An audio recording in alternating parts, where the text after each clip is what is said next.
Lembaga pendidikan dan lembaga pelatihan harus kita dukung untuk melakukan pembenahan secara besar-besaran agar mampu menghadapi perubahan-perubahan yang ada.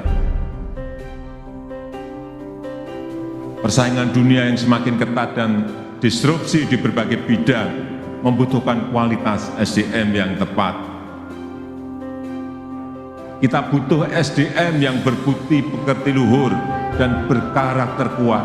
Kita butuh SDM yang menguasai keterampilan dan menguasai ilmu pengetahuan masa kini dan masa depan.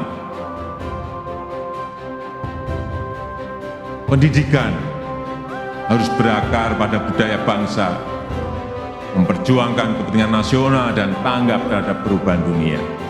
Keluarga dan lembaga pendidikan menempati peran sentral dalam pendidikan anak-anak kita.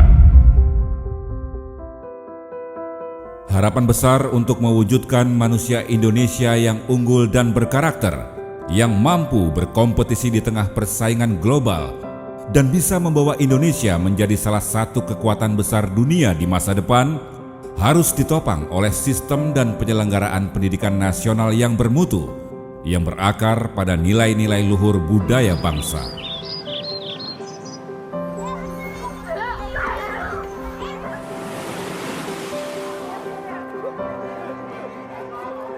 Salah satu upaya Kementerian Pendidikan dan Kebudayaan mengimplementasikan cita-cita luhur itu adalah dengan melakukan penguatan peran guru dan tenaga pendidik dalam ekosistem pendidikan. Pemenuhan jumlah guru yang merata di seluruh Indonesia menjadi kuncinya. Bukan semata tentang kuantitas, kualitas tenaga pendidik juga merupakan fokus utama pemerintah. Kualifikasi SDM guru yang unggul terus dikejar melalui berbagai cara. Salah satunya melalui pembentukan kelompok kerja guru.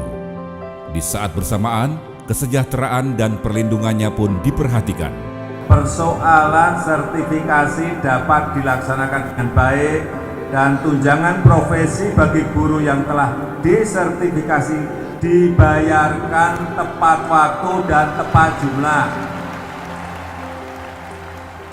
Kementerian Pendidikan dan Kebudayaan melihat adanya tantangan mengenai luasnya cakupan wilayah Negara Kesatuan Republik Indonesia yang membuat pemerataan pendidikan kerap mengalami hambatan.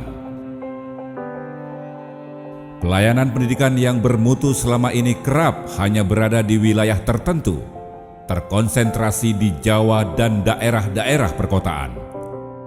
Aksesnya pun hanya dinikmati kalangan tertentu. Pemerintah ingin menghentikan terbatasnya akses dan tidak meratanya kualitas layanan pendidikan ini. Pendidikan yang berkeadilan, berkualitas, inklusif, dan berkesetaraan menjadi paradigma baru dalam membangun ekosistem pendidikan nasional. Untuk mencapainya, pembangunan sekolah di wilayah-wilayah perbatasan terus ditingkatkan. Zonasi yang diterapkan pada saat penerimaan peserta didik baru dimaksudkan untuk melakukan percepatan pemerataan pendidikan yang adil dan berkualitas. Di sisi lain, pemerintah memberikan beasiswa unggulan untuk menjaring masyarakat berprestasi hingga daerah terluar, terdepan, dan tertinggal.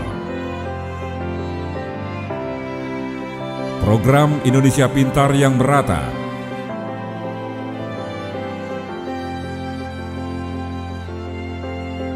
bantuan operasional sekolah yang disebar ke seluruh Indonesia, serta percepatan pemenuhan standar sarana prasarana pendidikan, terutama di daerah tertinggal, terdepan, dan terluar terus dikejar.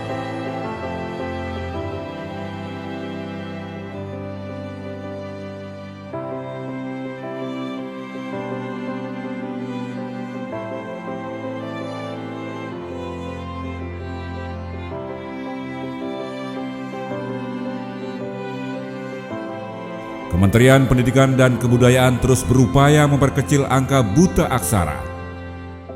Selama periode 2014 sampai 2019, presentasi angka buta aksara di Indonesia mengalami penurunan yang cukup signifikan.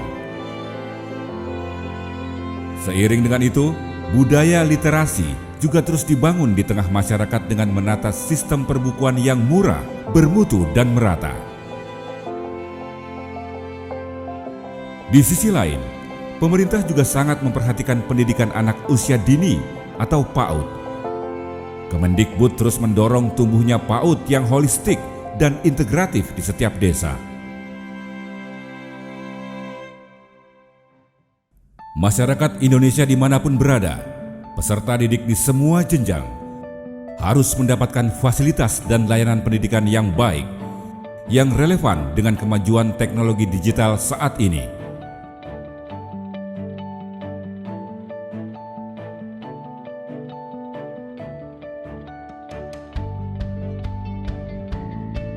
Pengembangan rumah belajar dilakukan untuk memfasilitasi pembelajaran berbasis digital, sehingga anak-anak bisa belajar dengan siapa saja, kapan saja, dan di mana saja.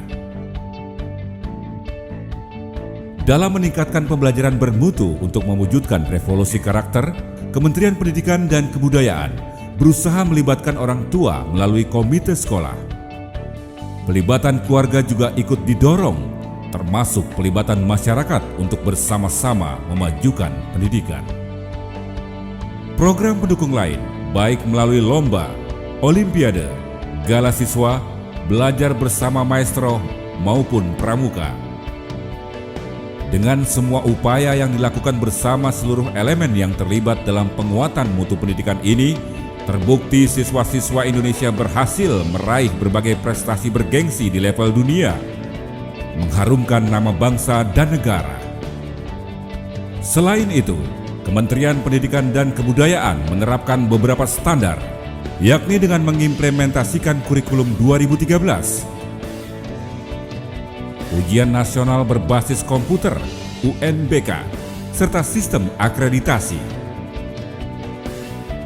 Gerakan literasi nasional pun terus didorong dan ditingkatkan.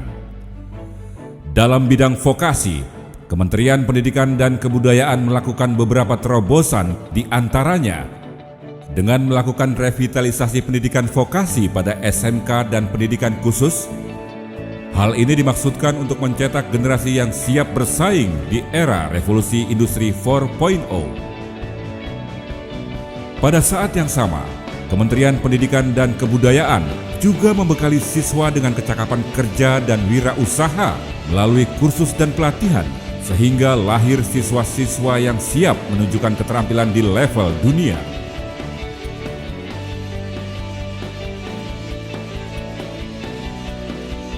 Semua itu dilakukan dalam rangka menciptakan sumber daya manusia unggul dan berbudi pekerti luhur.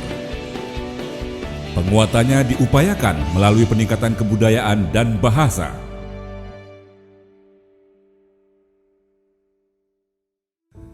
Pemajuan kebudayaan Indonesia diimplementasikan di antaranya melalui berbagai program dan kegiatan promosi kebudayaan yang dilakukan di dalam maupun di luar negeri. Dalam 5 tahun, jumlah cagar budaya, museum, dan desa adat yang dilestarikan dan direvitalisasi juga terus meningkat.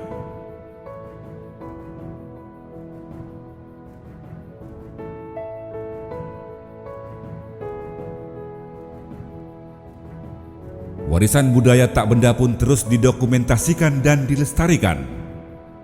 Rumah peradaban didirikan, serta kemah budaya untuk kaum muda diinisiasi. Pemerintah berupaya melakukan internasionalisasi bahasa Indonesia melalui berbagai cara. Mulai dan mengembangkan istilah dan kosakata baru. Mengembangkan uji kemahiran bahasa Indonesia, hingga program bahasa Indonesia bagi penutur asing. Kementerian Pendidikan dan Kebudayaan juga aktif menyelenggarakan festival film. Penyensoran film pun konsisten dilakukan untuk menjaga kualitas konten film yang ditayangkan di Indonesia. Dalam rangka memastikan berbagai inovasi pendidikan ini terlaksana dengan baik, Kementerian Pendidikan dan Kebudayaan Republik Indonesia di bawah kepemimpinan Profesor Dr. Muhadjir Effendi terus mendorong upaya reformasi tata kelola pendidikan melalui pelibatan publik. Selain melakukan reformasi birokrasi internal, masyarakat pun bisa ikut terlibat memantau kinerja aparatur penyelenggara layanan pendidikan melalui unit layanan terpadu, diantaranya melalui data pokok pendidikan, Dapodik, dan neraca pendidikan daerah yang berisi informasi tentang kondisi pendidikan di daerah, sehingga masyarakat luas dapat ikut berpartisipasi dalam membangun pendidikan nasional. Saat ini, peserta didik kita didominasi generasi Z yang terlahir di era digital dan pesatnya teknologi. Mereka lebih mudah dan cepat menyerap teknologi terbaru. Hal ini mestinya bisa dimanfaatkan oleh sekolah dan para guru untuk menerapkan pendidikan berbasis teknologi digital dengan sentuhan budaya Indonesia melalui tri pusat pendidikan, yaitu keluarga, sekolah, dan masyarakat. Ketiga pusat pendidikan tersebut harus saling mendukung dan saling menguatkan.